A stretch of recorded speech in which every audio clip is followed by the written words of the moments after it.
Olá, meus irmãos, sejam todos muito bem-vindos ao Imagem e Semelhança Podcast. Pedimos licença para adentrar a sua casa e hoje estamos aqui com a missionária Alessandra. E hoje ela veio aqui a Brasília e eu vim ver ela juntamente com uma equipe que ela está e foi bênção. E eu não poderia deixá-la partir para Manaus, de onde ela é, sem antes extrair dela, esse lindo testemunho e o que ela vai compartilhar com todos nós.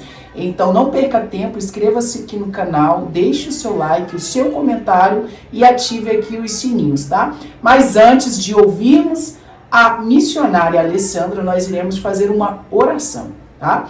E nesta oração o Senhor vai tirar literalmente todo o bloqueio, vai ir adiante de nós, tirando todo impedimento para que o Senhor possa fazer aquilo o que Ele quer fazer nas nossas vidas e nas suas vidas ao escutar a história e o testemunho da Alessandra. No Salmo de número 126, no versículo de número 3, a palavra do nosso Senhor nos diz o seguinte: grandiosas coisas fez o Senhor nosso Deus por nós, por isso nos encontramos alegres. Então certamente o Senhor possa ter feito grandiosas coisas na sua vida e é por isso que você se encontra alegre. Senhor, nesta hora eu quero te apresentar a vida da nossa entrevistada. Quero te apresentar o nosso canal, quero te apresentar a nossa vida, quero te apresentar a todos que aqui adentrarem, Senhor, para participar desta transmissão, ao serem tocados, ao serem, Senhor, alcançados pelo poder da tua palavra, por intermédio da tua filha, missionária Alessandra. Que o Senhor possa fazer grandiosas coisas na vida dessas pessoas, adentra os lares, liberta os cativos, cura os enfermos, levanta os caídos, fortalece os fracos. Acreditamos no poder da palavra e acreditamos no poder da oração. E aqui, ó Pai, em comunhão e concordância, nós, ó Pai, acreditamos que as nossas orações estão chegando diante de Ti. Então, Pai, que neste momento o Senhor possa nos dar a convicção de que o Senhor é fiel infinitamente mais para fazer mais, Senhor, do que queremos, ou do que pedimos, ou do que almejamos. É o que nós entregamos em Tuas mãos, em no nome do Pai, em no nome do Filho e em no nome do Santo Espírito de Deus. Amém. Como de costume, nós começamos do início, né? Então aqui você vai ter a oportunidade de se apresentar. Eu dou meu boa noite a você e a todos que estão assistindo. Eu sou a Alessandra Areias, sou missionária, sou mãe, né? Estou casada, tenho 2 filhos lindos que amo de paixão e hoje vivo a minha vida completamente entregue ao Senhor, né? Ele transformou a minha história e hoje aos 49 anos, cada dia da minha vida eu vivo para o Senhor, para fazer a vontade dele na minha vida. E vou falar um pouquinho de quem eu sou aqui para você. O nosso roteiro ele é dividido em 8 blocos, né? Iniciando pela infância, aonde tudo começa. Então aqui, sem muitas delongas, missionária Alessandra, você poderia compartilhar conosco quem era você quando criança? Eu venho de um lar de base cristã, católica, e meus pais não tinham uma vida financeira no início da vida deles tão boa, né? E parte de quem eu era como criança veio desse lugar, né? Então eu tinha uma mãe que trabalhava muito, um pai que trabalhava muito, e ficava muito ali pela casa das pessoas ajudando e tudo. E nesse processo eu fui construindo uma identidade muito baseada numa solidão, numa sensação de abandono, né? Não que isso fosse verdade, mas eu sentia desse jeito, né? Porque minha mãe precisava trabalhar e deixava na casa dos parentes, né? Então eu comecei a crescer com a ideia de que eu não era alguém tão importante, ou que eu não era tão amada, né? Porque eu sentia falta dos meus pais. Então a minha infância foi moldada a partir desse lugar, né? E em determinado momento, coisas ruins acontecem na vida, faz parte dessa vida, né? Algumas coisas nessa caminhada aconteceram de ruim que foram moldando a minha ideia de infância. Então assim, a minha infância mesmo, do que eu tenho lembrança, era de algo muito solitário, apesar de não ao meu redor sempre tinha muita gente, mas a sensação é de que era uma criança sozinha, né? Que não tinha enfim, que me sentia abandonada. Não era uma verdade, mas era assim que eu me sentia. Você falou em situações difíceis. Quando criança, você poderia explicar pra gente? Eu, infelizmente, na minha infância, eu fui abusada. Nós morávamos eu tenho essa lembrança muito clara, né? Cheguei a esse ano perguntar da minha mãe sobre isso. Nós morávamos em uma casa alugada, no quintal de uma outra casa, e existia um senhor idoso. Eu brincava, acho que eu não lembro se era neta dele. E infelizmente eu fui abusada por esse idoso, e como sempre o modus operandi do abusador é fazer com que a criança não fale, né? E isso me moldou um pouco também sobre minha identidade mais na frente como adolescente. Mas eu não tive coragem de contar para os meus familiares, eu vim contar já depois de adulta, né? Tentei elaborar isso sozinha, mas parte de quem eu sou também veio disso, assim, na minha identidade de adolescente, quem eu achava que eu era, veio também dessa vivência muito ruim. Inclusive, a minha profissão me levou a atender vários casos assim. Eu fui por esse caminho, né? Eu sou formada em psicologia, sou psicóloga, e na minha caminhada como profissional tive ali muitos casos, atendi muitos casos de crianças abusadas e pude ressignificar essa história, né, através do meu trabalho. Então, infelizmente, coisas ruins acontecem, mas a gente precisa seguir, né?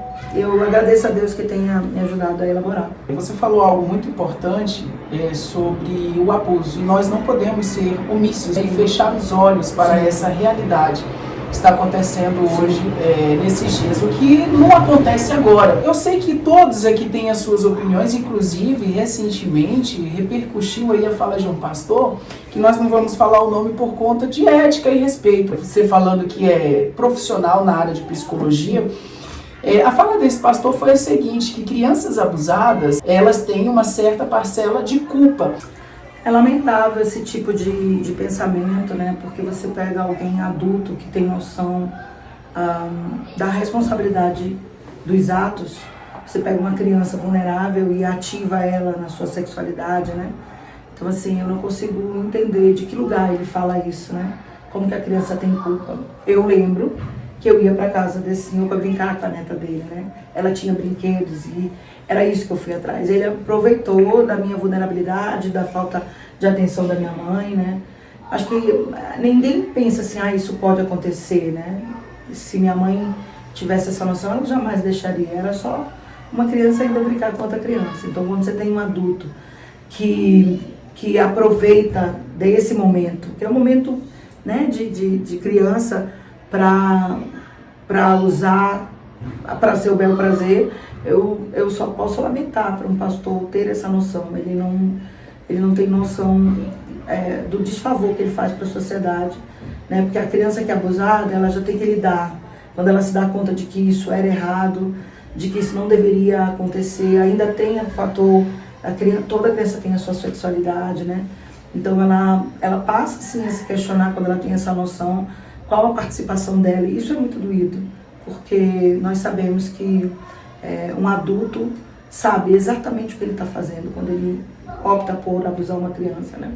E ele sabe o mal que ele vai causar, mas o abusador nunca se importa com isso. Ele simplesmente quer viver o desejo da carne, né? O desejo sexual, se satisfazer.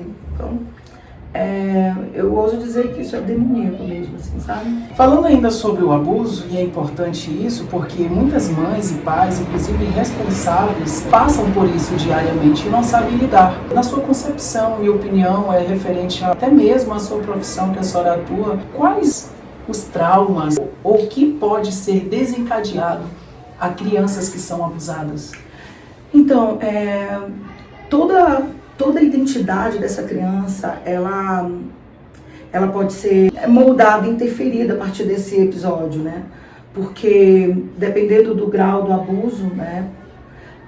Se há ou não algum tipo de penetração, o que aconteceu, como se repete ou não, cada caso é um caso, mas a gente sabe e cada pessoa vai sentir de um jeito, mas nós sabemos que quando uma criança é violada, ela naquele momento, toda a sua... Que Jesus vai falar aqui, né? Pra gente entrar no reino, nós temos que ser como uma criança, né? Verdadeira. Tudo aquilo, toda a maldade, eu acho que fica... A inocência.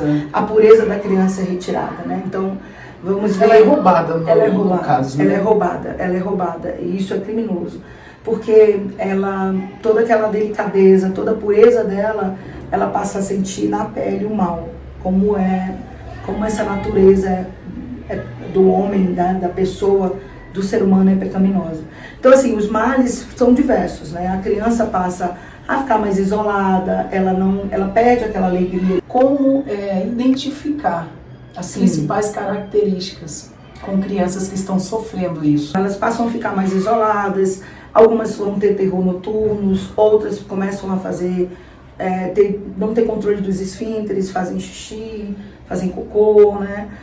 Tem terror noturno, tem medo de dormir sozinha, são crianças que às vezes ficam mais irritadiças, agressivas, né? Então, vários comportamentos podem ser desencadeados através desse episódio. Algumas crianças acabam buscando mais estímulos, é muito comum a gente ver isso também, crianças que acabam se automanipulando, porque foi ativada, existe uma sexualidade na criança, né? Algumas acabam também repetindo esse comportamento com outras crianças da mesma idade se descobrindo dessa forma, muito cedo, não é o tempo. Então, várias coisas podem acontecer a partir de uma criança quando ela sofre o abuso, né? Então, os pais precisam estar atentos.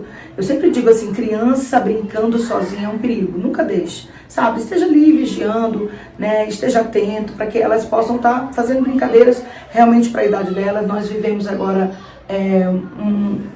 a era da tecnologia e é bom, né?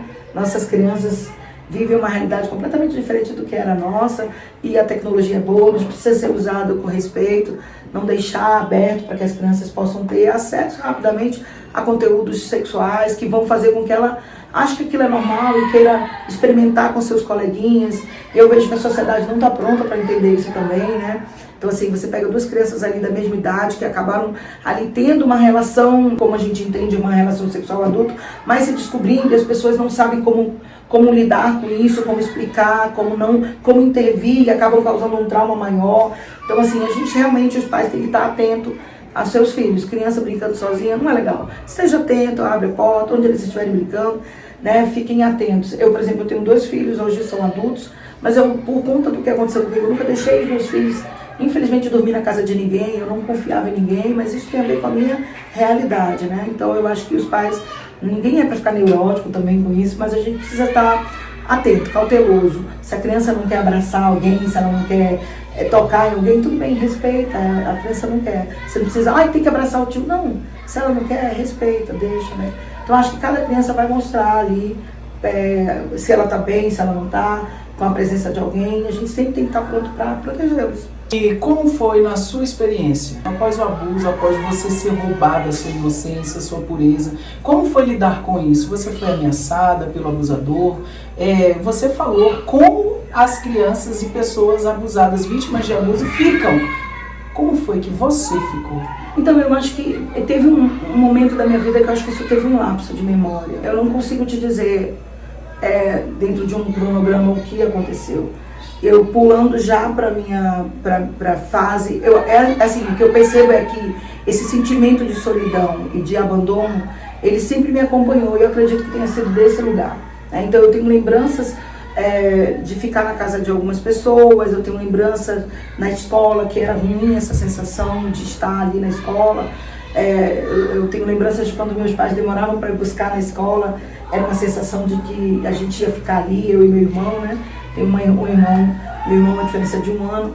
Então isso eu lembro claramente. E depois, na minha fase já adolescente, eu já tinha dificuldade com pessoas me tocando, principalmente essa coisa de desconfiar de homens e tudo. Teve uma época que eu comecei a usar roupas mais masculinas, como uma forma de me esconder, achava que eu era feia, que eu não era bonita, né? Então, foram construindo uma ideia de quem eu era muito a partir disso e eu não entendia. Depois que eu comecei o processo mais terapêutico, até pela faculdade, isso veio à tona e eu comecei a entender o que aconteceu comigo e por que esses comportamentos, né? Então é um processo, esse foi o meu processo.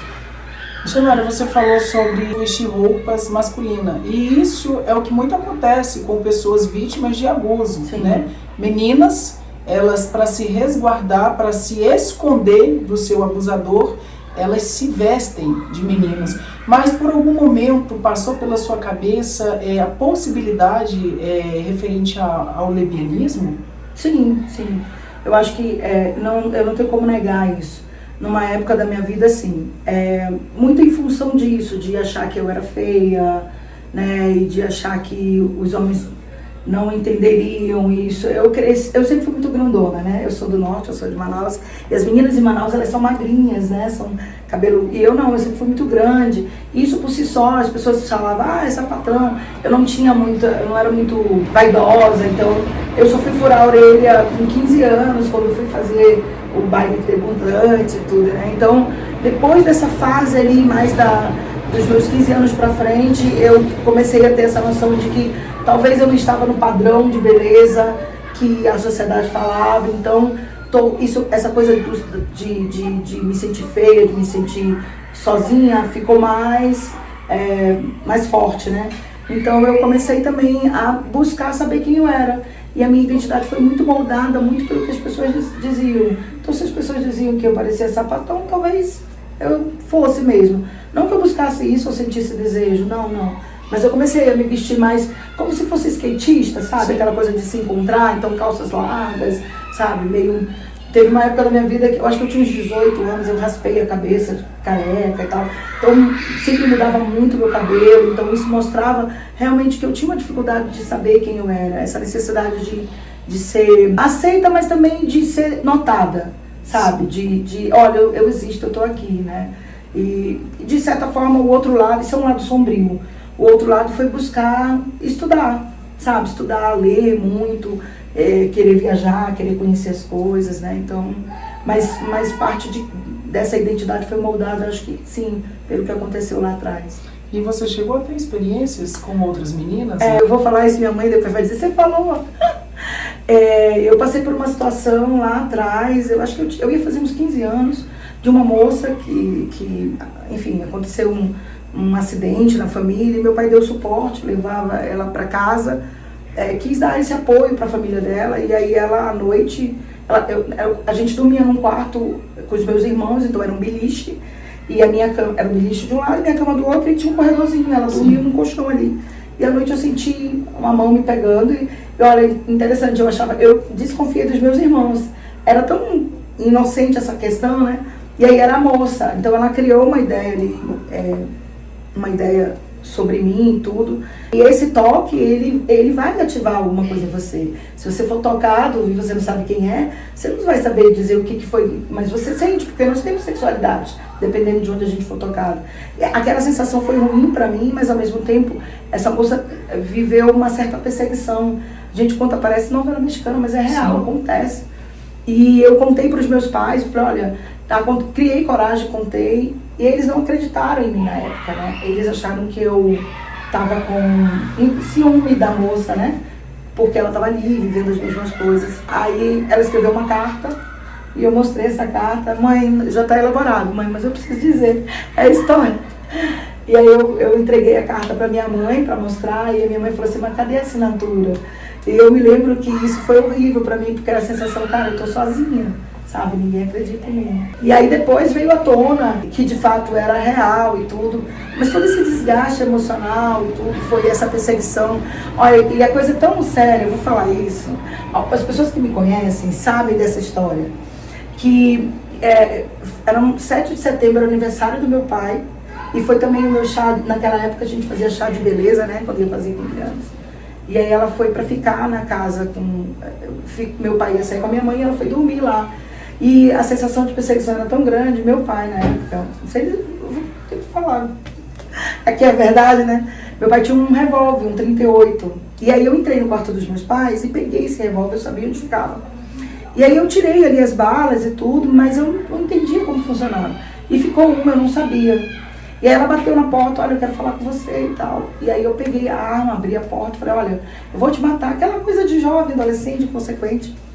E ela saiu correndo, e aí eu fechei a porta, e depois eu apontei para a parede, sozinha já no quarto, e apertei achando que não ia sair. E de repente o revólver, sabe, saiu da bala, e eu me dei conta do que eu poderia ter feito e tudo. Então assim, naquele momento, quando isso aconteceu, ela veio os vizinhos, aquela foi uma loucura. Eu disse que a arma tinha caído e tudo, meu pai tirou essa arma de lá, levou, e aí eles começaram a desconfiar que tinha alguma coisa errada. Isso virou um segredo. Depois do tempo eu falei que foi exatamente isso que eu estou contando para você. Mas assim, pessoas quando se sentem desse jeito, elas podem fazer coisas que fogem ao nosso controle. Poderia ter sido a minha história ter mudado completamente ali, né? Assim, poderia. Mas essa sensação de você ser perseguido e tudo, né? Eu não sei por onde essa pessoa anda, aproveitar, não sei se você vai ver, mas me perdoe, né? A gente, quando é jovem, ela também era jovem, ela era uma adolescente, né? Provavelmente também tinha suas dores, enfim, me perdoe, né? Nunca mais ouvi falar sobre ela, enfim. Mas hoje isso é elaborado e tudo, né? E eu entendo que não era... Ela tinha a minha idade também, eu acho que ela sofria as dores dela também, enfim. E queria também provavelmente ser amada, não que justifique, não é isso, não quero justificar, né? Mas não era uma adulta, né, indo para uma jovem, éramos da mesma idade, eu acho que isso tem uma diferença. Não estou justificando, mas tem uma diferença. Você está de igual para igual, sim. Você está de igual para igual, você tem como se defender, né? Mas quando você tem um adulto com ou uma pessoa com uma idade acima, é bem complicado, né? É bem complicado. Para mim já foi difícil. Como é que foi a sua adolescência, missionária? Como eu disse, meus pais trabalhavam muito, então eu me lembro que dos 13 anos para frente, eu tenho um irmão mais novo, que a diferença é de 7 anos para mim. Então eu tomei muito conta dele ali, porque meus pais tinham que trabalhar e tudo. Mas razoavelmente minha adolescência foi boa, eu tive bons amigos, né? A gente brincava muito e tudo.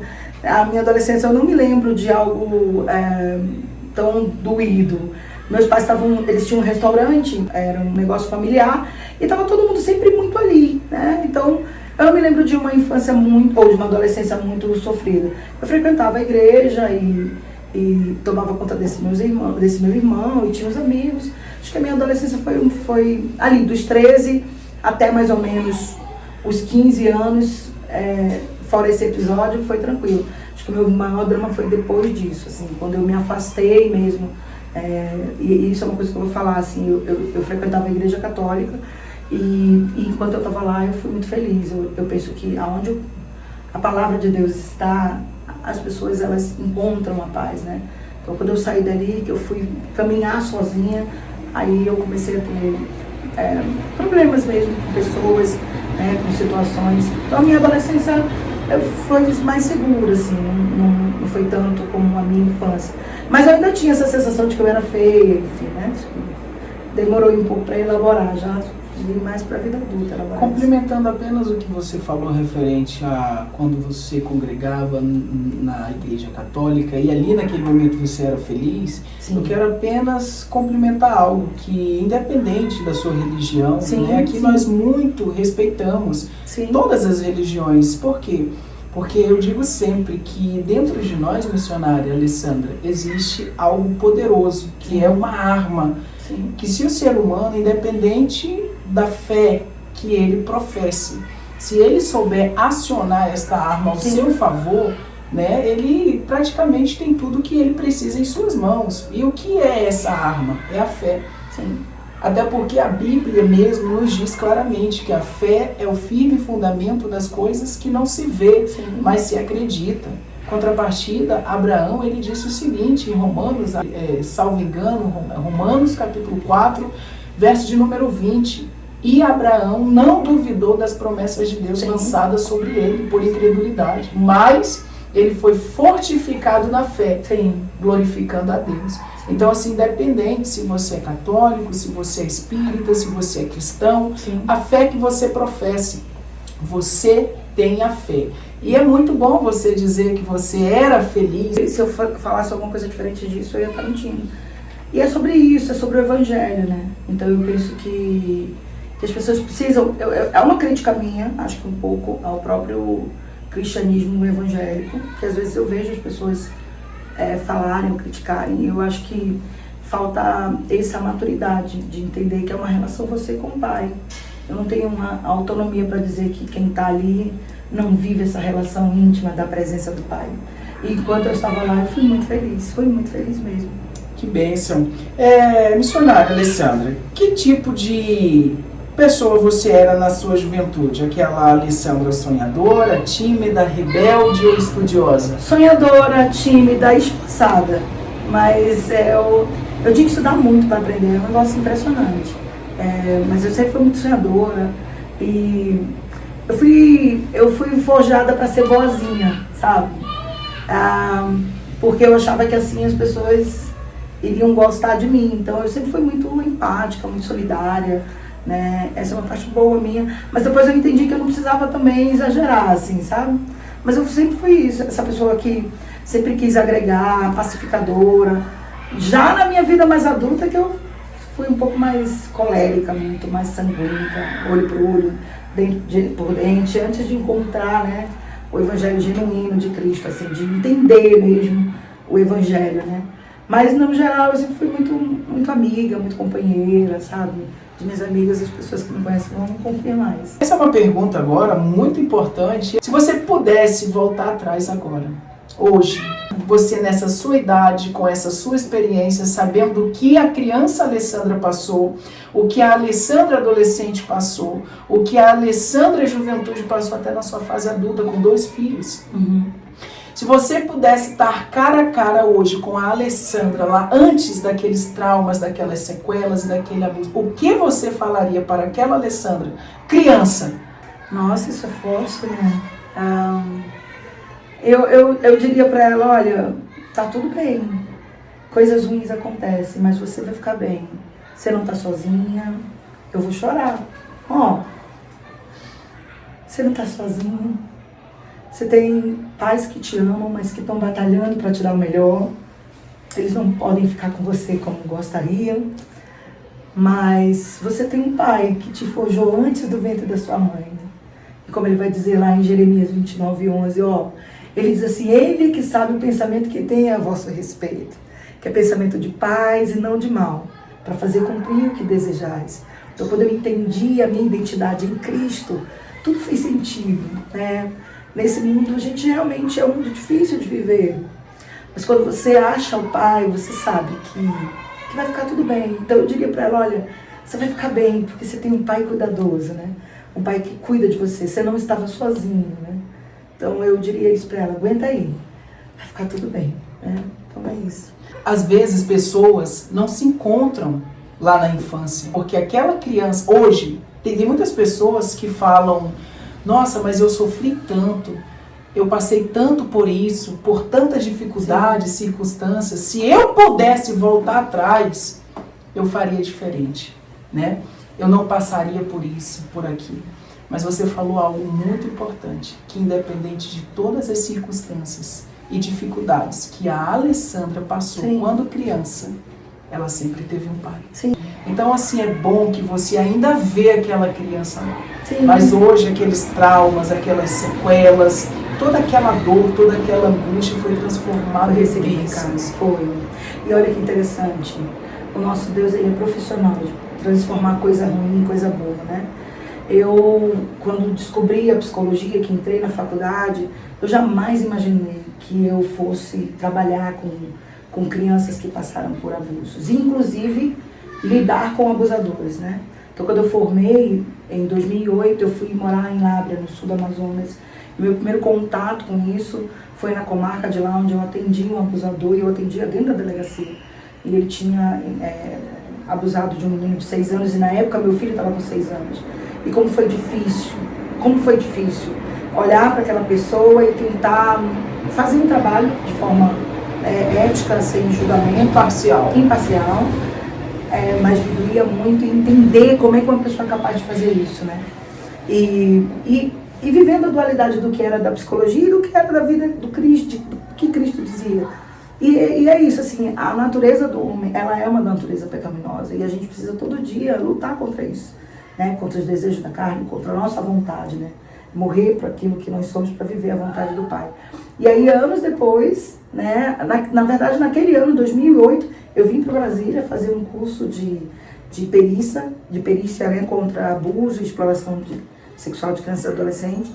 E a minha vivência lá em Lábrea me trouxe, quando eu vim em Brasília, eu tive contato, acho que isso foi em 2021, acho que 2018 ou 2019, com o presidente da Frente Parlamentar, o deputado Roberto Alves. E numa entrevista rápida que a gente foi chamado, se encontrou ali, eu trouxe a minha experiência de lá do norte, de trabalhar com as crianças ali, e a gente trocou ali figurinha, e naquele ano ele me chamou para uma audiência pública na Câmara dos Deputados, como uma equipe técnica que vivia isso, para falar sobre isso, né, numa audiência pública. E eu olhei assim, eu falei, Deus, como é que o Senhor trabalha de forma que a gente não compreende? A minha dor ressignificada, e hoje aqui eu podendo falar numa audiência pública como técnica, né, que atendeu essas crianças, que atendeu as famílias, assim, falando de algo, não só que eu vivi, mas aquilo que eu estudei, enfim. E Deus nos surpreende, assim, né? E eu fui chamada por 3 vezes ali para levar o meu conhecimento, né, a minha história, a minha experiência nesses casos, e assim, eu me surpreendo. Então, parte de quem nós somos, o Senhor vai usar isso para que o reino dele seja propagado, para que a gente possa levar o melhor para as pessoas, né? Então, quem eu sou hoje é parte do que eu vivi lá atrás, né? Então, eu escolhi não sofrer, eu escolhi não dar o poder para o meu abusador. Isso é importante. Quando eu lembro daquilo que aconteceu, é como se ele estivesse novamente me abusando, porque o meu cérebro me leva para aquele lugar. E eu optei por não deixar isso acontecer. E é o que eu ensino para os meus pacientes. Ensinar para os meus pacientes jovens. Não dar esse poder para aquela pessoa que fez isso, né? Então, elaborar, perdoar, era o melhor caminho para que a gente pudesse seguir sem que essa pessoa tivesse esse poder sobre nós, né? E que o Senhor iria nos ajudar a ressignificar, a usar essa dor para edificar outras pessoas, né? Então, quando a gente é curado, a gente consegue fazer isso. Pessoas que não se curaram, independente de algo que vos feriram, não tem como essas pessoas sararem. Porque pessoas feridas ferem. Sim. Pessoas contaminadas contaminam. Sim. Pessoas machucadas machucam. Então hoje, para você estar onde você está, ser essa referência, levantar esta bandeira e ajudar milhares de pessoas, você teve o processo da cura. Sim. Você teve o processo da desoxitação. Sim. Você teve o processo do perdão. E é sobre isso que eu gostaria de conversar com você, sobre o perdão. É como você falou, e a gente sente nas suas palavras que dói. Sim. E quando você volta lá, é como se você estivesse sendo abusada novamente. Sim. Para quem não passou isso, não sabe. Sim. Às vezes não tem a noção da gravidade que é. Mas para quem já passou por esse processo sabe a dor que é carregar lembranças. Eu não digo nem traumas, eu não digo nem sequelas, mas eu digo lembranças. Sim. Daquele acontecimento. E como você lidou com esse processo do perdão, da cura, para que você escolhesse ajudar outras pessoas? Então, não foi uma caminhada fácil. Acho que dos meus 18 para frente, eu infelizmente acabei me envolvendo com drogas, né? Cigarro, enfim. As pessoas olham, nossa, não é possível, mas é o meu testemunho, não tenho como ficar forjando algo. E isso era algo que era uma dor que eu nem lembrava que era de lá, mas eu sentia essa dor, esse vazio, né? E eu acabei me prejudicando. E eu me lembro claramente, assim, eu estava num quarto usando droga, infelizmente. Eu durante um tempo da minha vida, usei cocaína. E eu me lembro que eu estava num quarto, era um quarto pequenininho. E aí veio aquele estalo, assim, de que aquilo não era o meu lugar. Vou chorar de novo, tá vendo? E eu me lembro que, naquele momento, eu olhei e falei assim, Senhor, isso aqui não é o meu lugar. E me ajuda, faz alguma coisa. Então, eu acho que esse foi o estalo. Mesmo assim, ainda não tinha sido o meu momento de aceitação. Eu sabia que existia um Deus, mas eu tentava viver a minha vida do meu jeito. Então, quando eu fiz esse movimento, houve um estalo, eu saí daquele lugar e mudanças aconteceram na minha vida. E assim, eu tenho que dizer para as pessoas que existe um Deus em qualquer circunstância assim, que você estiver, se você clamar o nome do Pai, Ele vai ouvir a sua voz, Ele vai ouvir a tua oração, é real. é real, aonde você estiver. E foi nesse momento em que houve uma virada de chave e eu comecei a fazer faculdade, eu comecei a buscar, a crescer, a amadurecer. Claro, eu tive altos e baixos, né? Mas nesse processo da psicologia eu comecei a entender que eu era responsável também pelas minhas escolhas e que, tudo bem, coisas ruins tinham acontecido, mas que agora eu, como adulta, eu tinha essa escolha de deixar coisas para trás, né? Mas não foi uma caminhada fácil. Se falar de uma cronologia da minha vida, entre a faculdade, que eu entrei solteira, saí casada com 2 filhos, e o meu encontro com o pai, de fato, demorou um tempo. Eu cantava na noite, né? Eu cantava, adorava esse lugar de cantar, né? E aí, assim, um abismo chama outro. Não que as pessoas que cantem na noite sejam um abismo, eu tô falando da minha história, por favor, da minha experiência, daquilo que... Não foi para isso que eu fui chamada, isso hoje é muito claro, mas eu buscava essa atenção, lembra daquela menina solitária? Sim. Eu buscava essa atenção nisso e eu cantava muito bem. Era uma forma de você suprir. Isso, e as pessoas pediam a música e tudo, então eu gostava desse lugar, esse lugar de ter essa atenção. E aí uma coisa chama a outra, o cigarro que chama isso, que chama aquilo. Quando eu casei, isso ficou para trás, mas eu ainda não tinha me encontrado com o pai, não, até que ele me encontrou. E aí sim eu fui para um processo de perdão, de perdoar a mim pelas minhas escolhas, o que fizeram comigo e seguir, começar a seguir. Então foi um processo, né? E isso é interessante a gente falar, porque, por exemplo, eu vejo que a gente tem pessoas que escolhem seguir o caminho com o pai, que viveram uma vida, sei lá, uma vida que não era para viver, promíscua, enfim, né? Que viveram a vida que escolheram. Quando elas encontram o pai, não acontece assim. É um processo de mudança da forma de falar, de agir, de roupa e tudo. E às vezes quem está ao nosso redor não sabe disso. Eu me lembro como se fosse hoje, assim. Eu morava lá em Ladra e existia uma facilitadora que trabalhava comigo no CRAS, que a gente trabalhava com as famílias de Bolsa Família, a Dona Elvira, se a senhora estiver me assistindo, obrigada, a senhora foi bênção. Ela ia lá em casa chamar meus filhos para levar para a igreja. E era um programa, acho que era o OANSE, o nome do programa. E aí ela batia, e eu, vou levar os meninos, eu arrumava eles. Aí ela disse, você não vai? Eu falei, não, a senhora pode ir, eu vou depois. Ela, não, eu te espero. Eu falei, não, vai lá, eu te espero. Eu entrava em casa, Deus, assim, reclamando, mas ia em respeito a ela. E aí eu chegava na igreja e eu me sentia assim, cara, aqui não é o meu lugar, porque na noite anterior as pessoas sabiam que eu estava no bar cantando e fumando. E como que eu ia estar de manhã lá na igreja?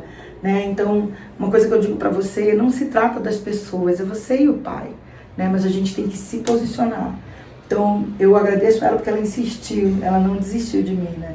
E aí eu ia para a igreja e ali foi onde começou o meu processo de entender que eu precisava deixar algumas coisas ali, me perdoar as pessoas que me machucaram, fazer novas escolhas, mas isso é possível olhando para Cristo.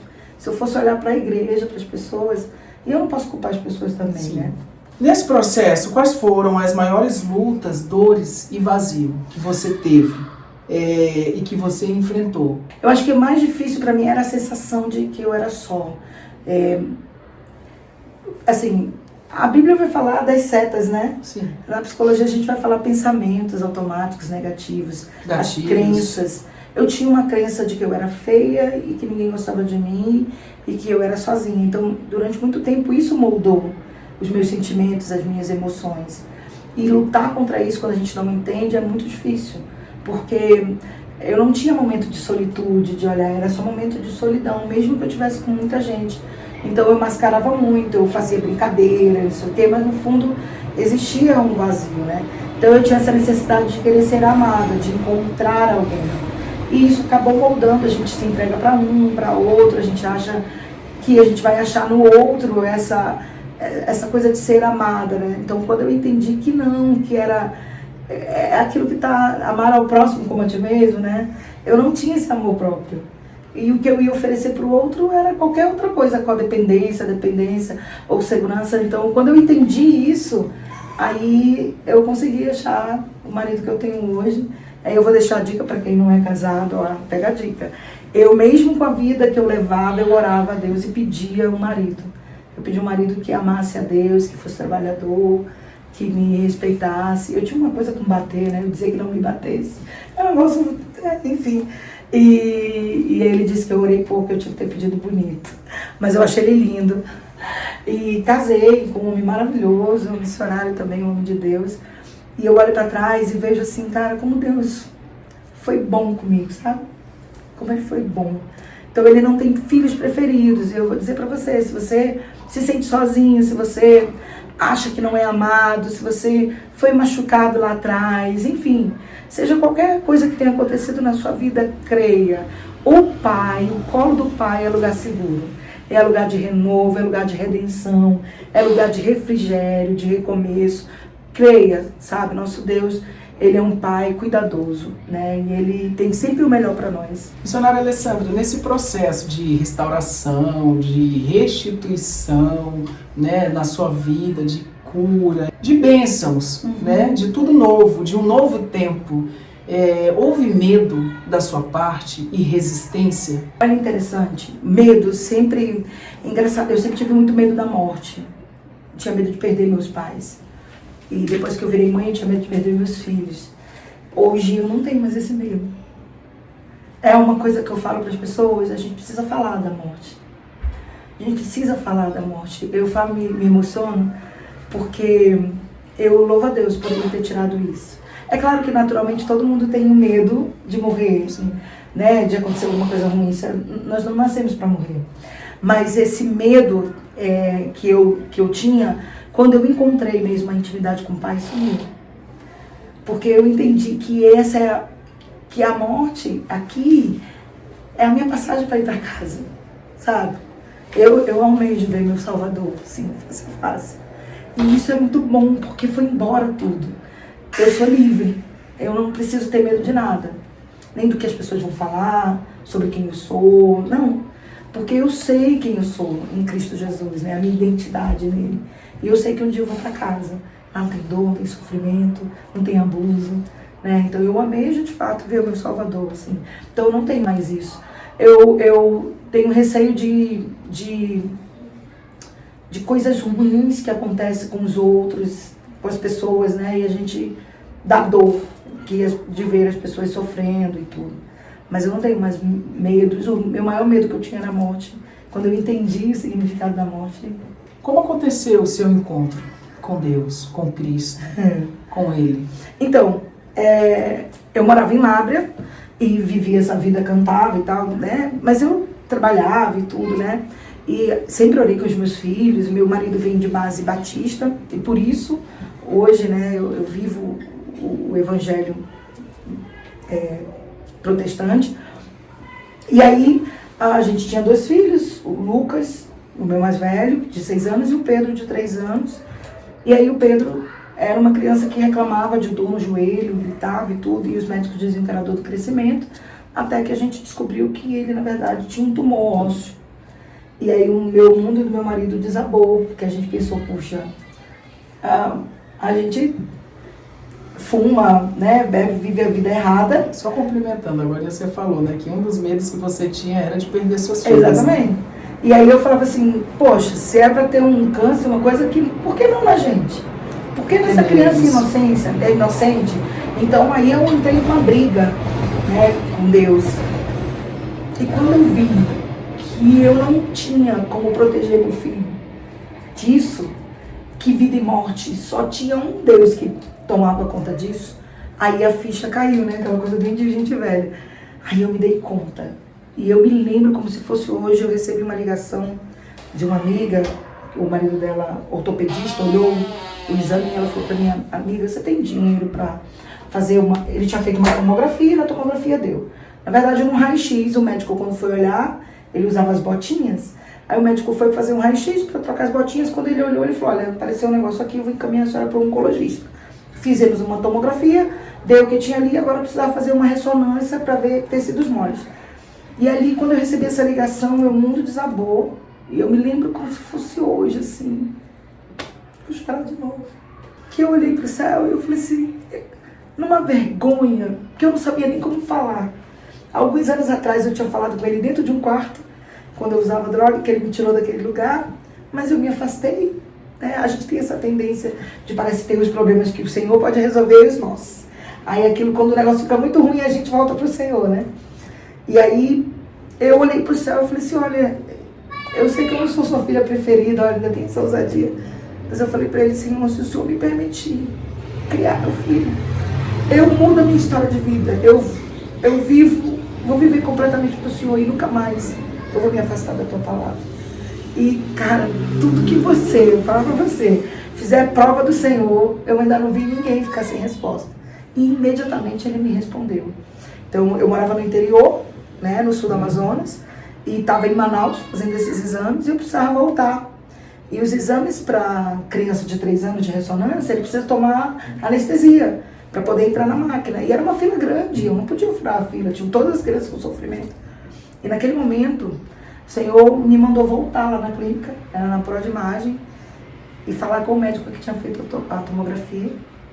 E aí eu encontrei a enfermeira, eu falei para ela, moça, deu um tumor mesmo no meu filho, eu queria falar com o doutor Adilson, que foi o anestesista.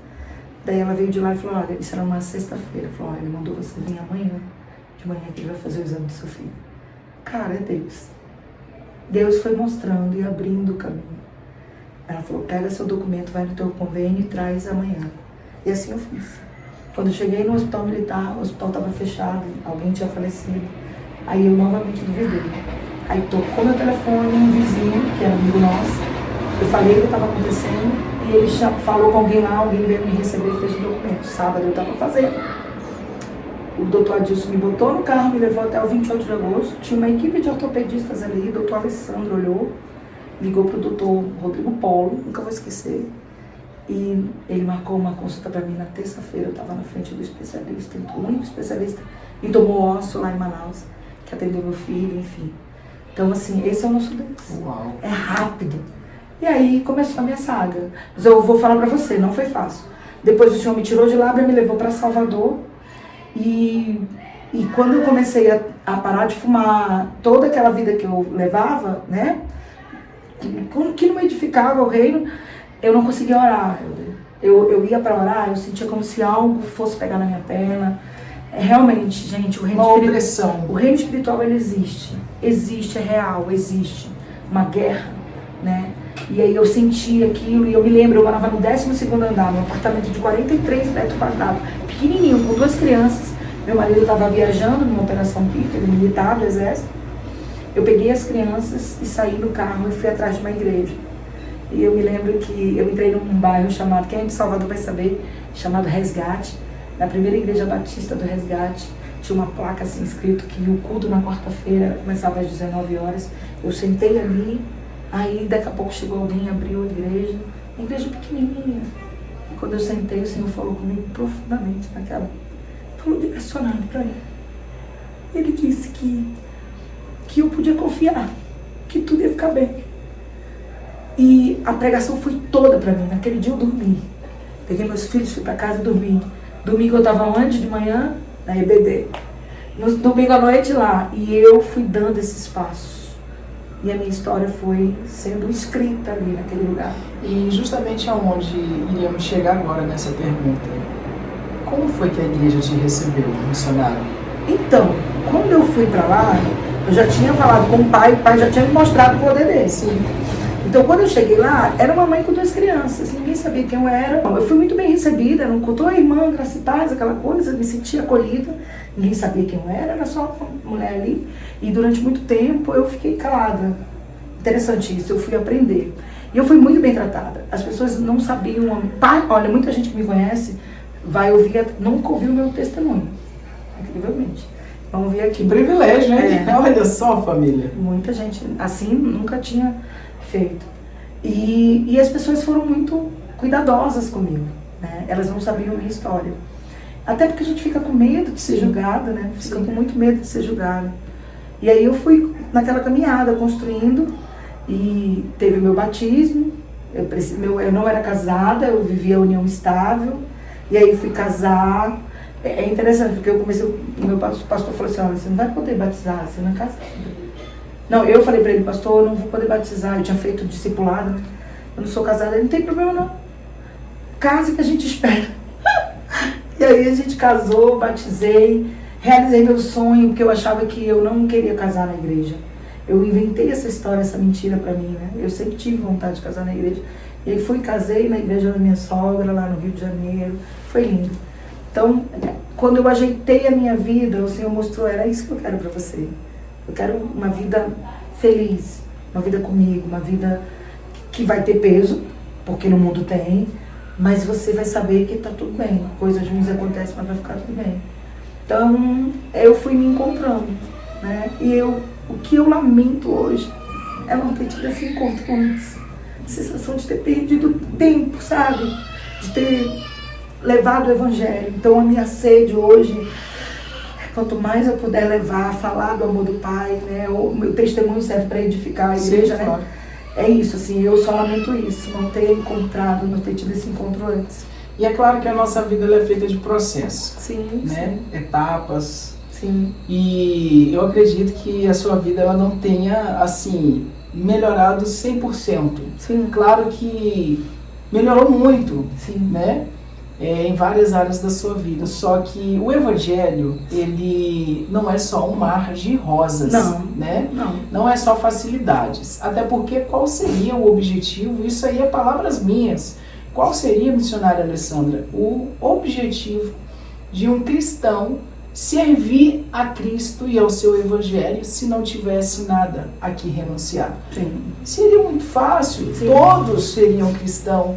É hoje a justificativa de muitos não quererem ou não conseguirem ser cristão. Por quê? Porque tem que renunciar a alguma coisa. E aquela alguma coisa é o tesouro deles, é o amor deles, é o que eles gostam de fazer, né? E eu acredito que nesse seu processo agora de serva de Deus, cristã, batizada, casada, teve essas dificuldades da renúncia, das dificuldades. Até hoje tem. Aí eu queria perguntar para a senhora, houve momentos nesse processo agora em que a senhora, eu quero desistir? Então, não. Eu sempre disse para Deus, se for para eu cair, me leva. Eu não achei em nenhum lugar esse amor. Um amor que constrange, sabe? Porque eu olhava para dentro de mim e eu não via realmente nada de bom.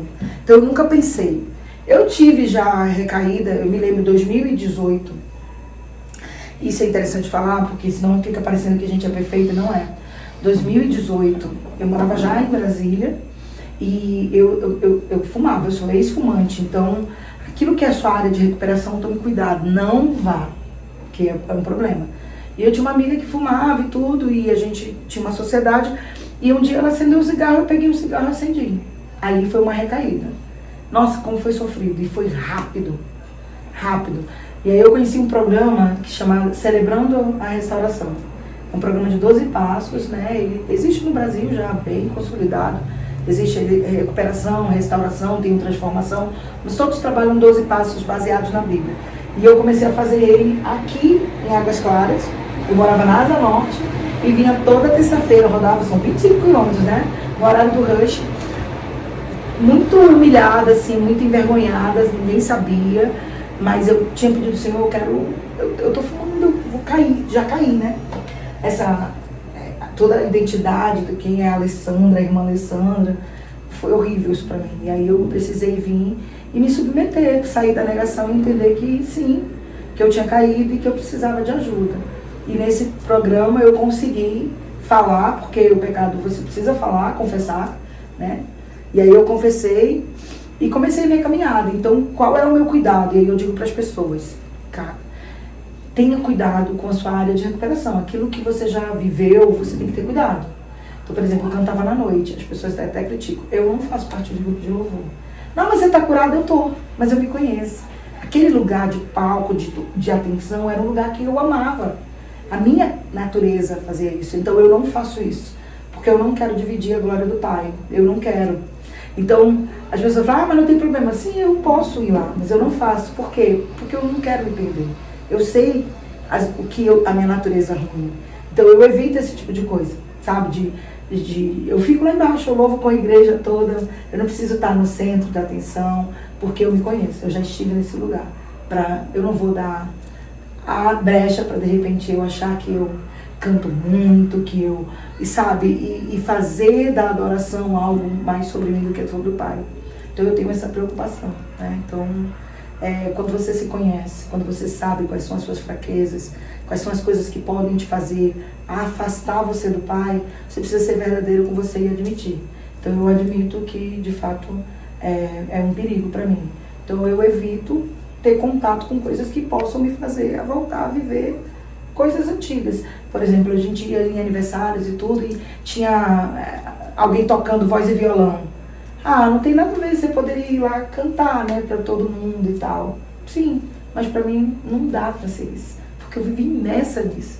Então não é só eu ir lá cantar, abre toda uma história lá pra trás, então eu preciso evitar isso, né? Então até hoje eu tenho dificuldade quando eu vou em algum restaurante, alguma coisa que tem voz e violão. É um problema pra mim. O cover, né? É um problema pra mim. Eu evito, não, cara, vambora. É melhor não e tudo, sabe? Porque o cérebro ativa isso, né? Isso é de fato estar nu diante de Deus, né? Sim. Você estar sendo quem você é, sim, contando as suas fraquezas, sim, as suas fragilidades, sim, né? Dizendo, Pai, eu sou essa daqui, né? Então, assim, eu admito. Exatamente, né? Sabemos que você compartilhou conosco experiências referente ao seu filho, antes de se firmar, de tampar as brechas. É uma experiência louvável, plausível e ímpar. Nossa, sim, que testemunho esse do seu filho, né? O que a oração, né, pode fazer em momento de angústia. Sim. A partir do momento, missionária Alessandra, que você ficou ciente do diagnóstico, sim, lançado sobre a vida do seu filho, eu acredito que naquele momento, como você narrou aqui, você acreditou que Deus poderia mudar o, sim, quadro, sim, da vida do seu filho, da vida da sua família. E assim aconteceu. Sim. É o poder da palavra, é o poder da oração de uma mãe, sim, quebrantada, sim, é o poder da oração de uma mãe que ora, de uma mãe que acredita nesse Deus que serve. Sim.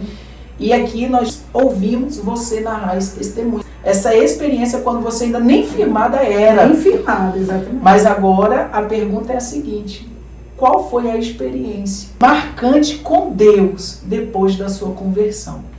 Eita! Vou falar pra você, assim,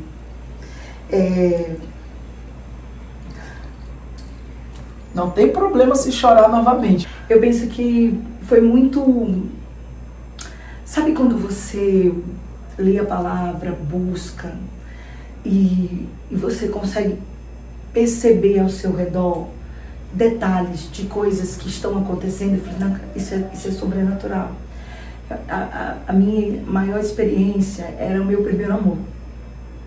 E eu almejo, não que eu tenha perdido o amor pelo Pai, mas acho que a gente fica tão ativista com as coisas da igreja, das coisas do reino. E a minha maior experiência com o Senhor foi viver aquele primeiro amor. Era uma conexão, e eu tenho buscado isso mais agora. Que eu acho que o ativismo me afastou um pouco. Mas era impressionante. De eu estar lavando louça e vir no pensamento, eu ligar e a pessoa precisar, era aquilo. De eu falar assim, Senhor, cadê minha vaga? E a vaga tá ali, sabe? Da gente entrar num lugar, num restaurante, seja, não tem ninguém. E a gente começar a pedir e dizer assim, pede rápido que vai encher. E lotar rapidamente, sabe? E você vê que, de fato, aqueles que andam com o Senhor, onde coloca a planta dos pés, abençoa. Você observa isso. Quando você chegar no lugar, não tem ninguém. Você chega, daqui a pouco lota. Sim. Coincidência não é. E eu vivi aquilo, assim, eram experiências sobrenaturais.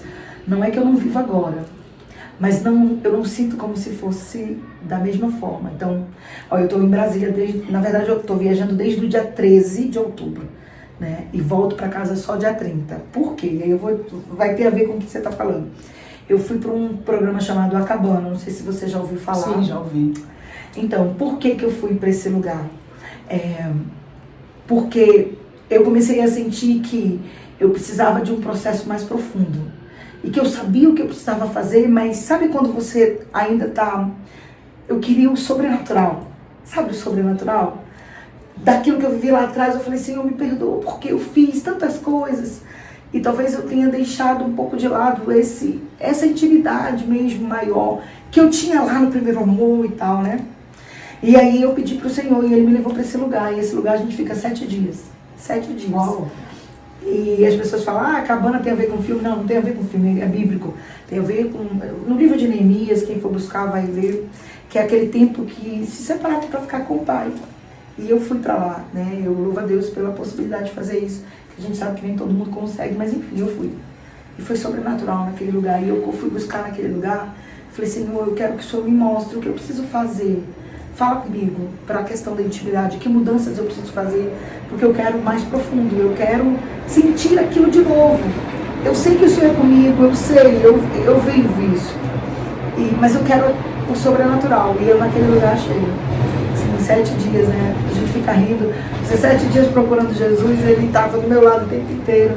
Mas ouvir a voz sem barulho, né? Então acho que as minhas experiências eu ainda estou na construção. Eu acho que o Senhor ainda tem muito para me dar. Mas fica um marco para mim, a minha conversão lá atrás. Que eu vivia, era algo, não é mágico, que não é isso, mas era sobrenatural. Ele falava comigo e eu ouvia e sentia de forma audível. E como eu disse, o ativismo tira um pouco disso. Você faz isso, você faz aquilo. O Senhor, Ele não nos pede isso. Ele quer nosso coração. Ele quer o tempo de intimidade com Ele quer isso. E eu senti que isso ficou um pouco mais raso, sabe? Eu admito isso com muita verdade. Complementando apenas essa sua fala, e é dentro desse contexto, referente ao primeiro amor, que isso aí é de todo cristão. No início, tudo é muito fácil, tudo é muito bom, lindo, né? tudo é muito lindo. É o primeiro a chegar no culto, é o último a sair, toda a oração está presente, nos montes, nas atividades da igreja, aquele ativismo de fato.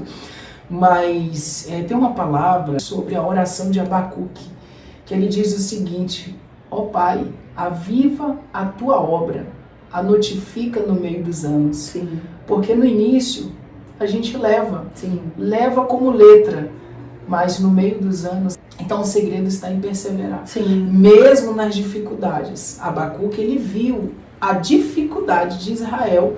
Abacuque viu o desespero que estava aquela nação, a incredulidade, a idolatria, entre outras circunstâncias que havia naquele momento.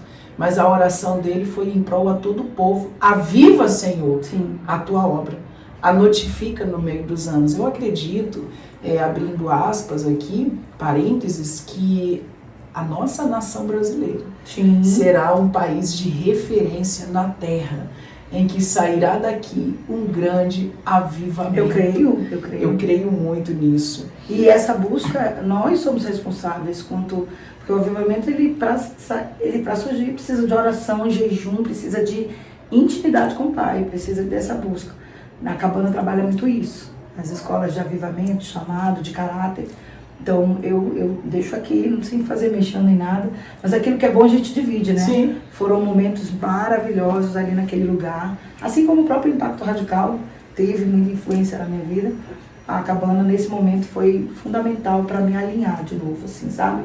Para sair daquele lugar entendendo, ei, eu tô de volta, eu vou mais profundo.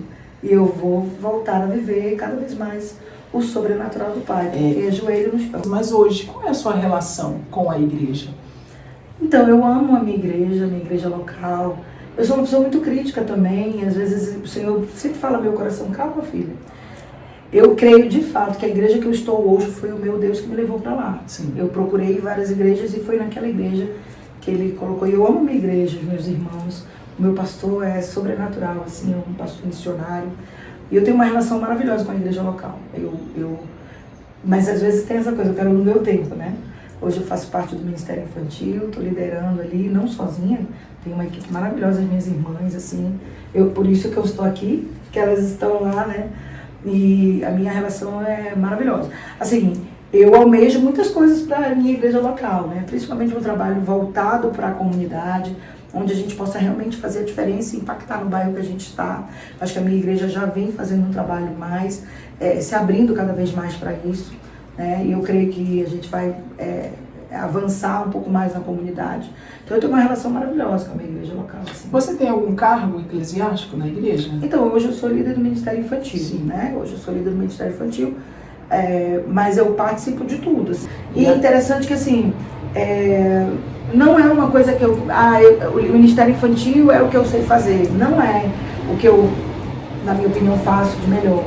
Mas a gente não precisa fazer. A gente precisa se dispor, estar disponível para fazer, para estar lá, né? E o Senhor vai usando e tentar fazer o melhor. Eu acho que tem muito mais que eu possa fazer, mas você está disponível para fazer, então eu tenho uma boa relação. Mas começa também dentro do quarto. Exato. A intimidade, essa construção dessa intimidade vai te deixar disponível. Você tem algum dom específico? Hoje, qual é o seu dom, além de cuidar das crianças, né? Ministério Infantil. Para mim é muito claro que eu tenho um dom da hospitalidade. Sim. É um negócio surpreendente. Eu gosto de receber. Gosto de receber pessoas, missionários, pessoas que vêm de fora. Eu sempre gostei. Eu tenho esse dom.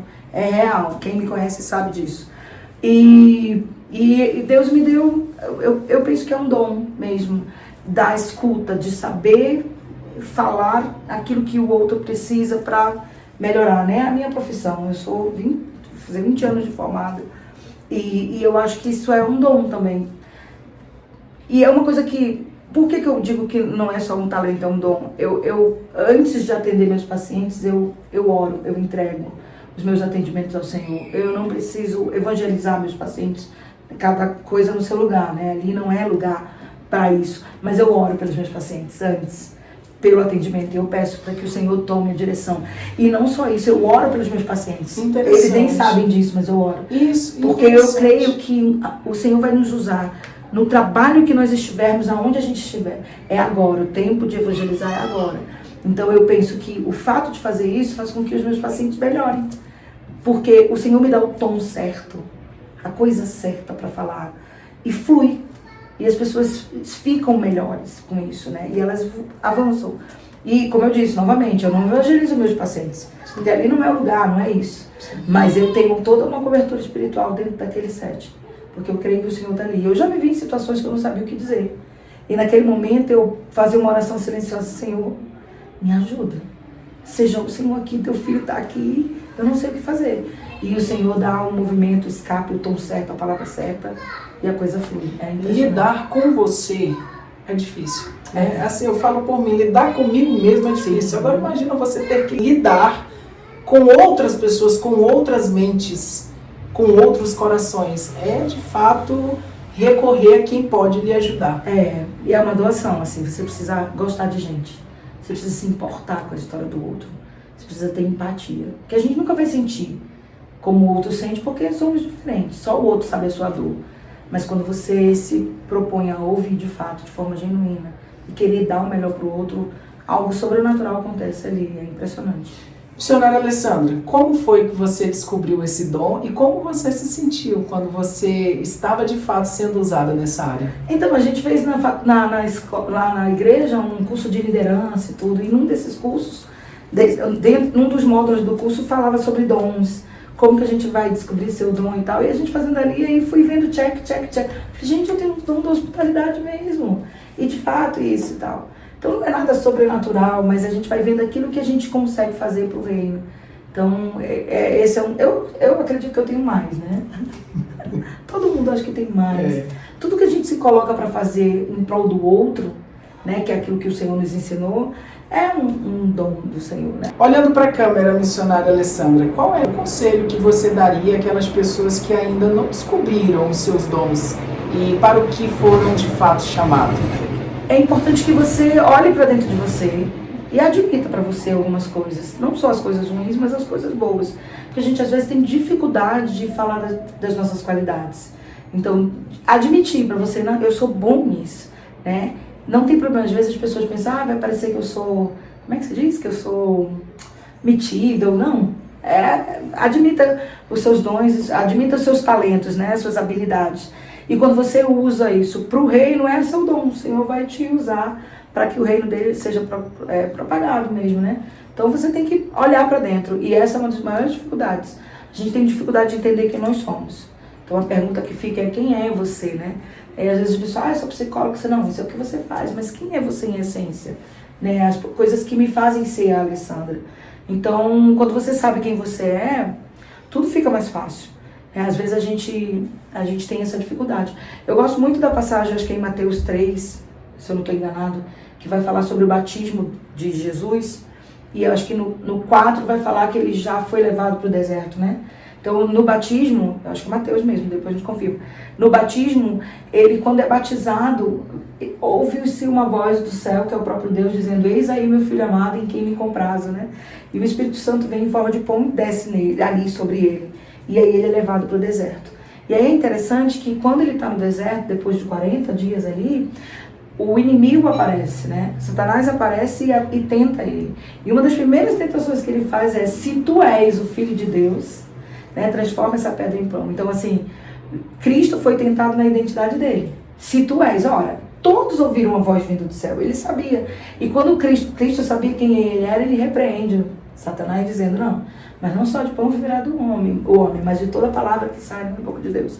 Então, por que eu estou usando essa referência? Para você lembrar que a nossa identidade, ela está em Cristo.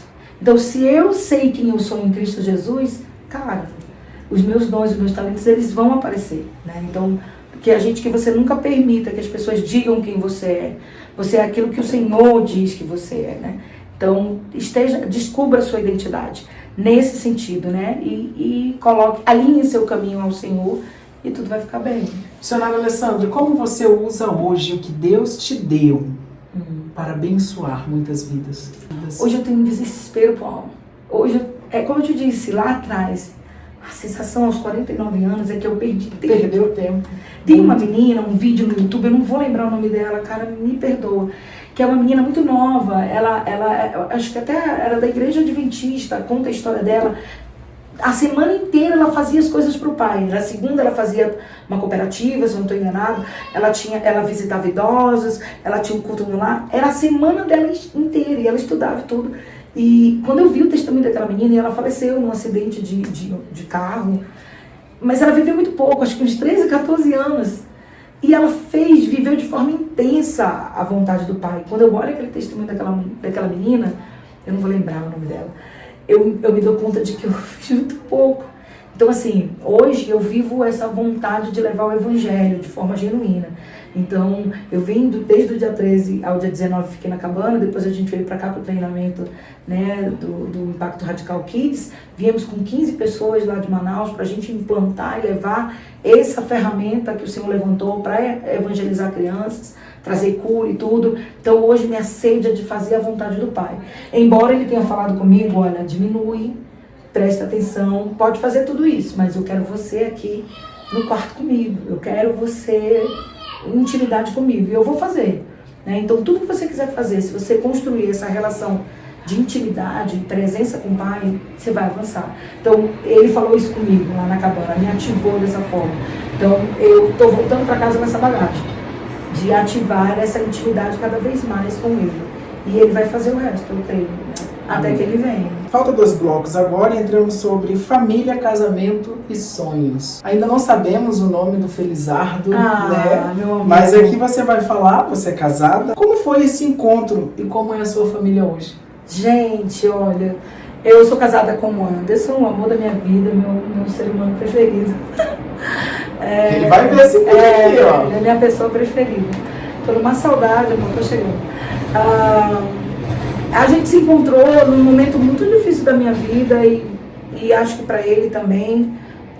Nós não estávamos no Evangelho, estávamos perdidos, mas eu creio que o Senhor viu potencial ali.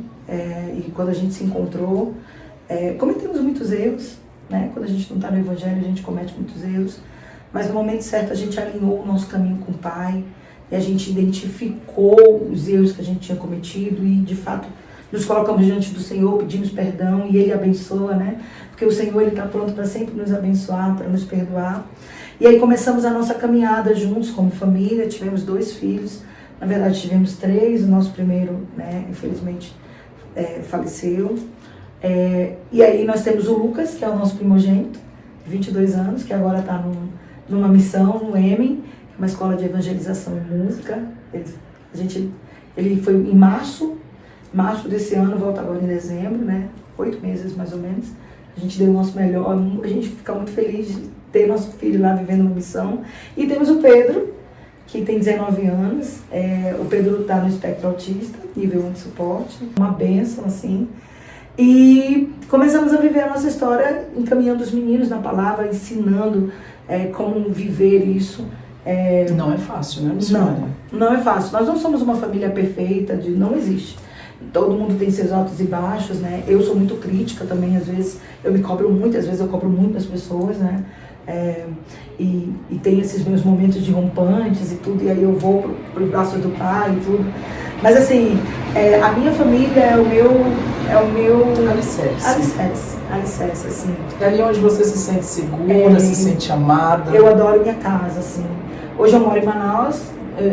Eu sou de Manaus, mas morava aqui em Brasília. Voltei para Manaus na pandemia para cuidar ali dos meus pais. Peço até perdão da minha mãe, que eu não tenho cuidado tão bem nessa coisa do ativista.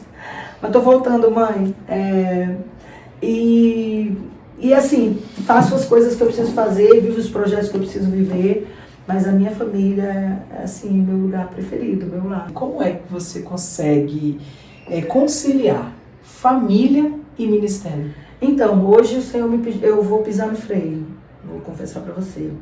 Porque quando eu fui para Cabana, eu fui porque eu estava me sentindo, eu olhei para minha casa e vi que parte de uma dos meus papéis, que é ser dona de casa, isso estava deixando de lado, assim, nos detalhes. Você entra na minha casa, você vê ela arrumada, mas eu sei que tem uma gaveta desarrumada ali, eu sei que tem uma poeirinha ali e tudo, e eu não estava conseguindo dar conta disso.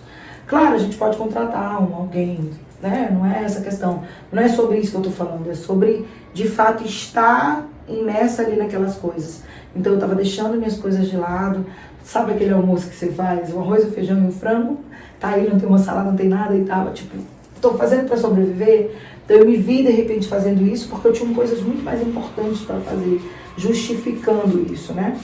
Então o Senhor falou comigo de forma bem clara e eu senti que era hora de parar. Então diminui o que você está fazendo, talvez o meu trabalho vá diminuir um pouco, né? Os meus atendimentos. E eu disse para o Senhor, eu não sei como eu vou fazer isso, mas se o Senhor me disser, eu vou fazer. Eu estou pronta para abrir mão de algumas coisas, inclusive da minha profissão, se assim for necessário, para que eu viva de fato o propósito dele na minha vida. Muitas das vezes negligenciamos a nossa casa, Sim. negligenciamos a nossa família, Sim. negligenciamos os nossos filhos. Sim. Eu falo isso porque eu acompanho muitos testemunhos mesmo de missionários que vão países afora Sim. fazer missões, ganham muitas vidas, postam nos seus stories, né, após uma conferência, após um congresso, uma ministração, ganhei tantas almas, ganhei tantas vidas, Sim. mas as vidas que de fato deveriam ser ganhas dentro de casa estão ali morrendo. E isso é um fato, missionária Alessandra, sabe por quê? Porque hoje muitos pais estão entregando entretenimento aos seus filhos, Sim. que são os aparelhos. Antes de ontem eu fiz um vídeo referente a um acontecimento lamentável que aconteceu nas redes sociais sobre o Capitão Hunter, que não é o assunto aqui, mas veio à minha memória. O perigo não está, às vezes, na rua, em todas as vezes, no beco escuro. Não, o perigo está dentro de casa. Sim. E quando o pai e a mãe, os responsáveis, ou seja, negligencia isso, o mal acontece. O Sim. mal está atrás das telas. O que os pais têm feito, e muitas das vezes tem sido isso, missionária, entregar aos seus filhos entretenimento, quando Sim. eles poderiam entregar um amor. Sim. Né? Tem muitos filhos que não sabem o que é um abraço. Sim. Tem muitos filhos que não sabem o que é eu te amo. Tem muitos filhos que, para eles terem isso, eles têm que chamar a atenção de alguma Sim. forma dos seus pais. E mesmo assim não conseguem, enfim. Mas esses pais, eles estão ganhando almas. Sim. Eles estão ativos na igreja. Mas dentro de casa tem pessoas morrendo. Sim. Dentro de casa existem filhos sendo negligenciados. Orfandade, né? Exatamente. Então isso aí que a senhora falou é muito importante. Quais foram os valores que você transmitiu aos seus filhos e ainda quais são os valores que você deseja transmitir a eles? Então eu acho que basicamente quando eu me tornei mãe eu entendi que eu precisava transformar aquele ser humano em uma pessoa que entendesse o valor e o significado de uma vida. Então eu ensino os meus filhos a respeitar, de fato, o próximo, a ter cuidado com a alma, com o ser humano. Então eu ensino meus filhos a honrar os mais velhos, honrar pai e mãe. É interessante que meu filho só dorme depois que ele dá a benção. Parece bobeira, mas eles chamam as pessoas de Senhor, Senhora. São solidários, são cuidadosos, entendem o papel deles na sociedade, principalmente o papel como um homem. E aí aqui não é para levantar nenhuma bandeira, mas eu acho que sim, o homem é para proteger a sua família, a sua mulher, né? O homem é sim para cuidar dos mais fracos, das mulheres, enfim. Então eu ensino meus filhos a isso, a entender isso e colocar o Senhor em primeiro lugar, né? Amar a Deus sobre todas as coisas mesmo, de fato. E a gente sabe que tudo vai ficar bem. Então ensinar esse caráter, ensinar eles a isso, a respeitar o próximo. Olhando para a câmera, missionária Alessandra, qual é o conselho que você deixaria aqui para os casais e as famílias que lhe assistem? Então, o conselho principal, na minha opinião, tenha Deus na frente da sua vida. Né? Isso é primordial. Porque quando você coloca a palavra de Deus na sua vida, o entendimento do que você precisa fazer para ficar tudo bem, ele acontece. Então, tenha momento, sabe, à mesa com a sua família. Tenha momento para conversar, para ouvir, para compartilhar. Tenha momento para fazer um culto no lar, né, para você poder falar do amor de Deus, para deixar para os seus filhos a referência de que eles não estão sozinhos, de que existe um Deus, que um dia a gente vai para casa, que Cristo foi para preparar uma morada de fato, né, num lugar onde não tem dor, não tem sofrimento. Então, o momento de você compartilhar com a sua família em casa, contar as suas histórias, eu acho que isso é importante, os filhos conhecerem quem são os pais, entenderem as suas referências, isso faz toda a diferença na vida. E para o casal, assim, o que faz a diferença no meu casamento o casal precisa aprender a orar juntos, sabe? Entra no quarto, ora com o seu cônjuge.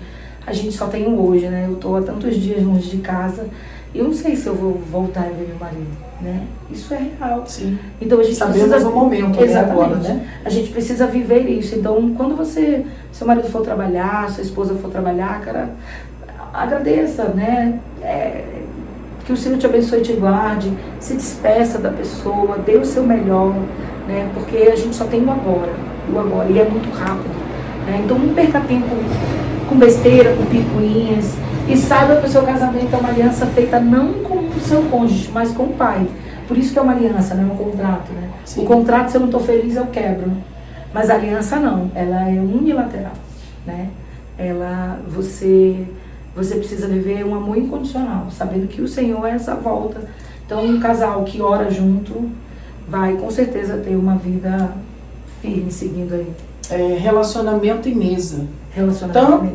Tanto para cônjuges, marido e mulher, quanto para filhos e pais. Sim.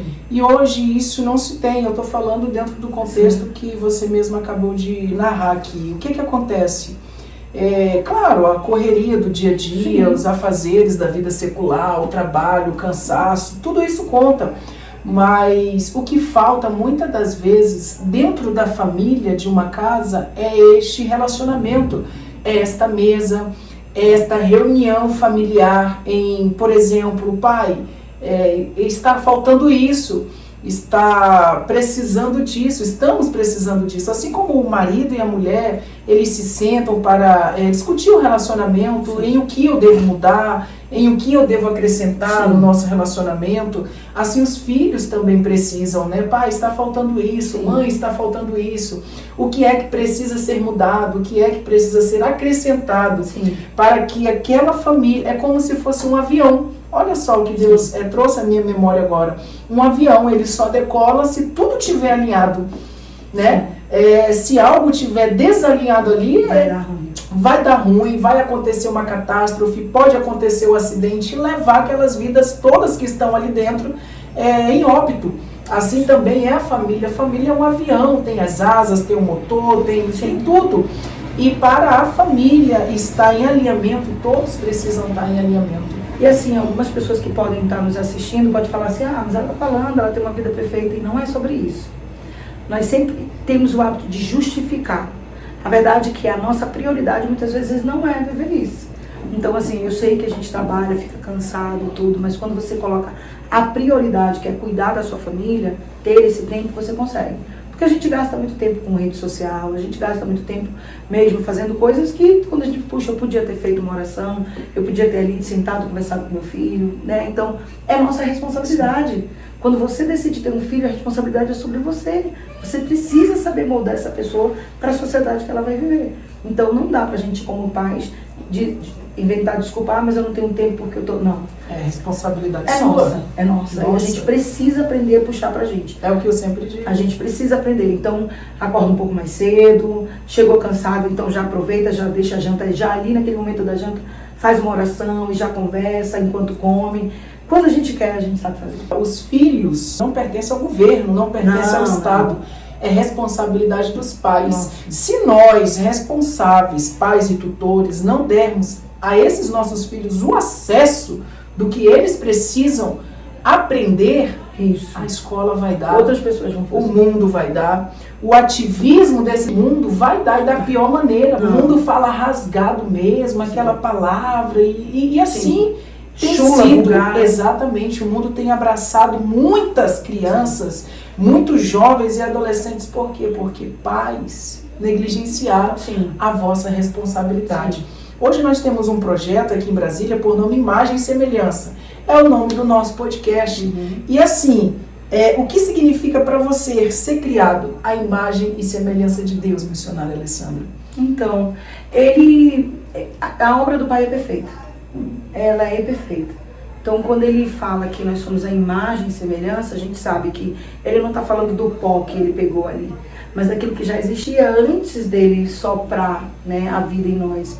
Então, quando ele fala isso, é porque, no meu entendimento, a imagem e semelhança quer dizer que ele nos fez para sermos os melhores, para adorar, para fazermos o bem, para sermos melhor do que o mundo diz que nós somos, né? Então, a imagem e semelhança é viver o propósito dele, o chamado dele. Nós viemos para adorá-lo, né? Então, ele não nos fez para sofrer, para dor e sofrimento. Isso faz parte desse mundo e a gente vai entrar toda aquela...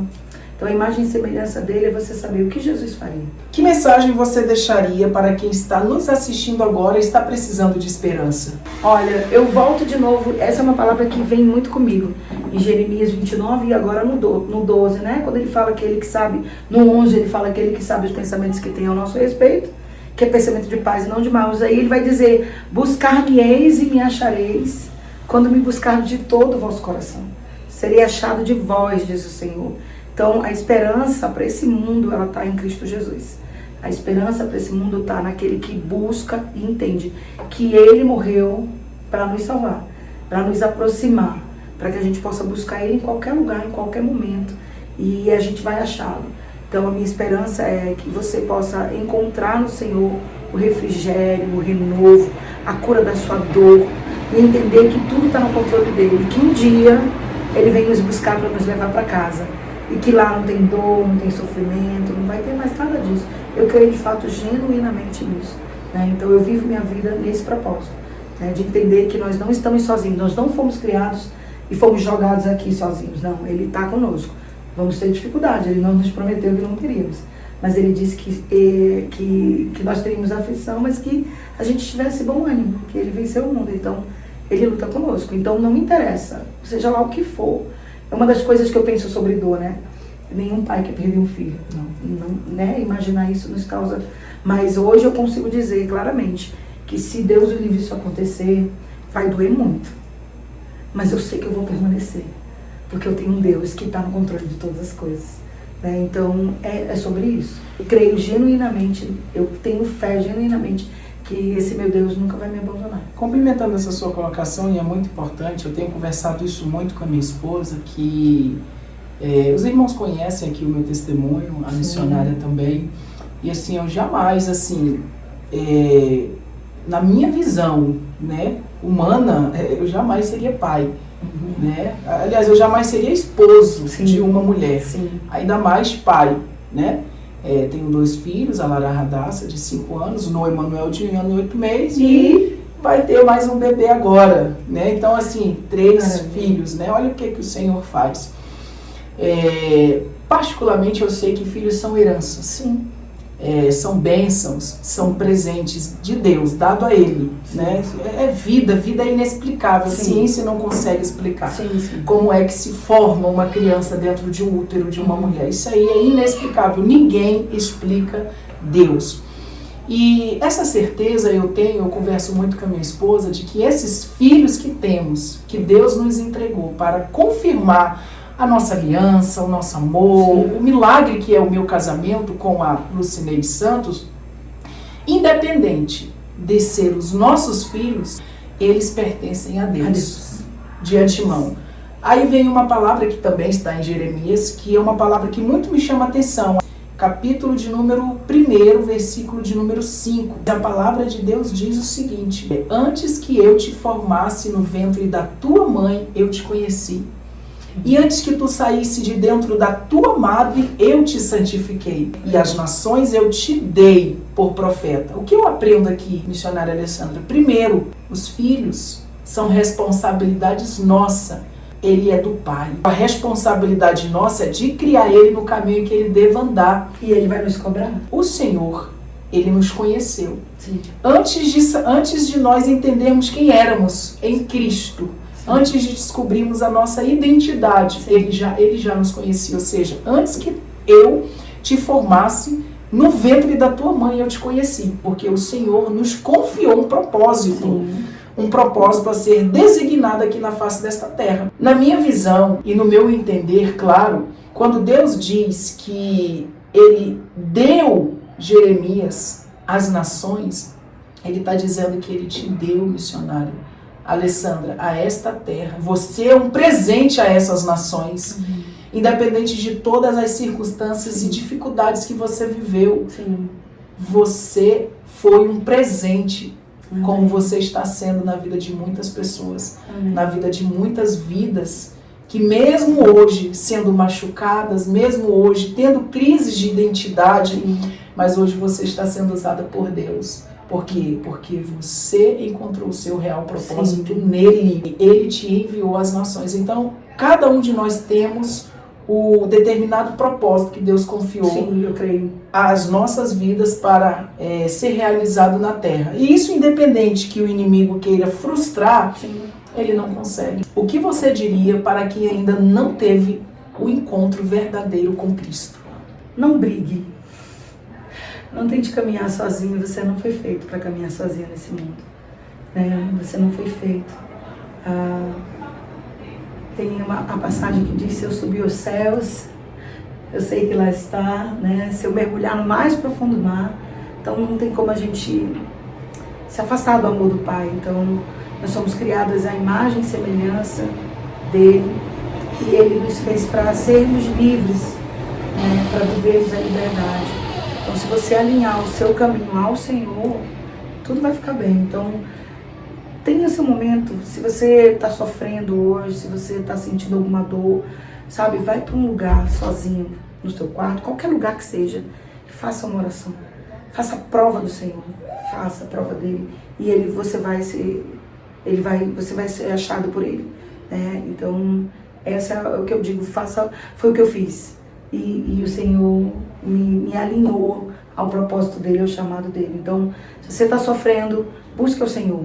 Sabe, se você está aí com medo, está ansioso, depressivo, pensando em suicídio, Deus é a resposta para isso. Ele é a resposta. E eu posso falar, eu sou psicóloga há 20 e poucos anos, a psicologia pode te ajudar? Sim. Principalmente sobre depressão, que é uma doença neuropsiquiátrica, mas ela também é uma dor na alma. E essa dor, só o Senhor pode curar, sim. Faça todo o tratamento que precisa ser feito, psiquiatra, psicólogo, mas alinhe o seu espiritual com o Senhor. Eu tenho certeza que você vai sentir, né, a mão poderosa do Senhor cuidando das suas emoções, do seu coração, da sua alma, limpando e te alinhando no propósito dele. O salmista Davi, ele salmodiou no Salmo de número 42, dizendo o seguinte: ó, por que você está tão triste, ó minha alma? Ó, por que você está tão conturbada dentro de mim? Isso, A alma, ela grita. No 103 ele vai falar: bendize a minha alma, Senhor, né? Pedindo para que a alma esteja querendo dizer, clamar ao Senhor, agradecer, ser grata, né?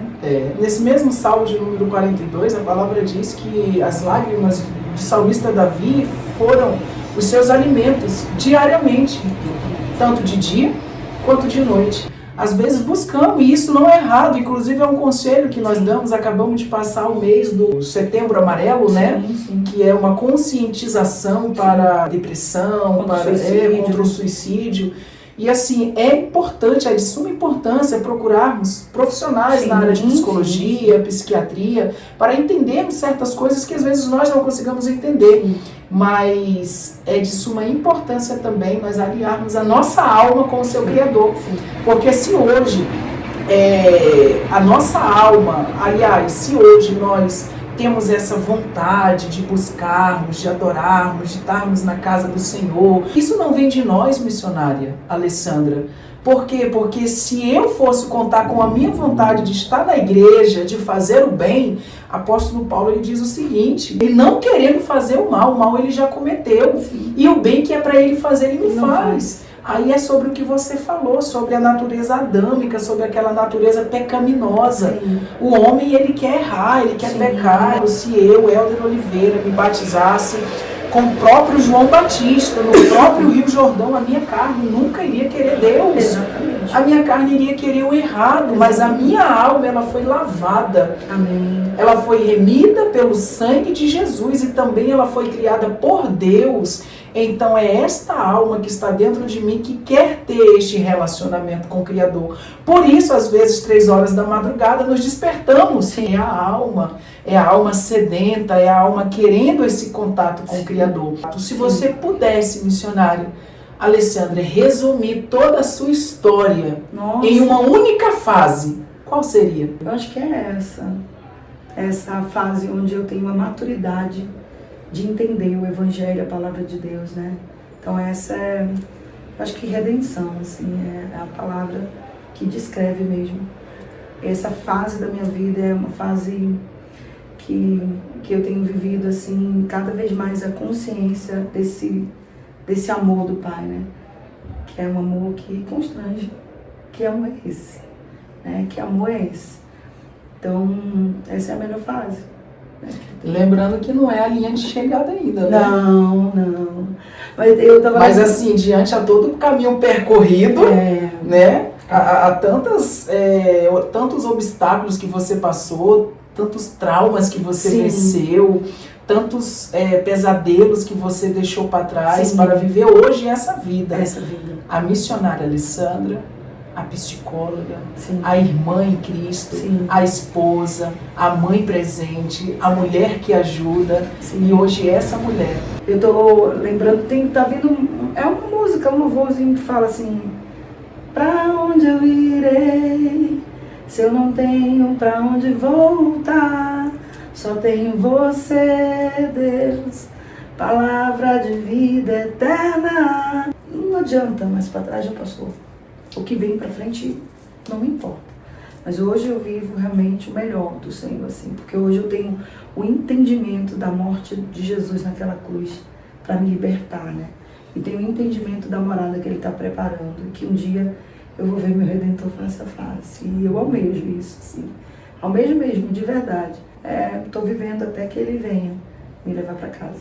É claro que aqui é apenas um resumaço da história. Somos privilegiados, viu, família? Porque ao decorrer desse testemunho aqui, ela disse que ainda nem todos sabiam a história dela, o testemunho dela, entendeu? Então hoje nós somos privilegiados em poder acompanhar essa tua trajetória de vida. Eu gostaria que você compartilhasse conosco uma palavra final, uma palavra de gratidão. Gratidão a Deus, né? Resumindo toda a sua história. O que eu posso deixar assim de aprendizagem e compartilhar com vocês é que a gente possa todo dia trabalhar a gratidão de fato ao Senhor por tudo que Ele nos dá, nos detalhes, né? Quando nós fazemos orações de gratidão, nós alinhamos o nosso propósito com o Senhor, né? Então o Senhor, quando Ele deixa o Pai Nosso, Ele deixa claro, né? Quando ele olha para o céu e diz: Pai nosso que estás no céu, santificado seja o vosso nome, Ele diz, né? Venha a nós o vosso reino. Ele diz que Ele quer que o reino de Deus esteja aqui na terra, né? Venha a nós o vosso reino. Ele diz, olha, seja feita a tua vontade.